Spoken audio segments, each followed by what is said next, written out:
ఖచ్చితంగా చేస్తావు నువ్వు, ఖచ్చితంగా చేస్తావు. నా మనవుడు బాగుండాడు కాబట్టి నేను ఈ పొద్దు నేను 10 మందిలో చెప్పుకుంటున్నాను తల్లి. నా ఇంట్లో కొలువు తీరినామా, ఎందుకు కనపడుతున్నావు నువ్వు అందరికి? ఇలా మా సొంతం కావాలంటే బాబు కావాలంటే బాబు ఇద్దరు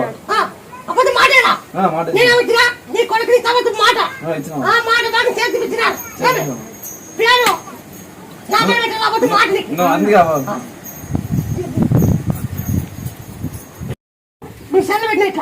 పెట్టి మీకు ఆ పుట్ట ఇచ్చినాక అప్పుడు మీకు ఇప్పుడు అయినా ముత్తల రంగరాజు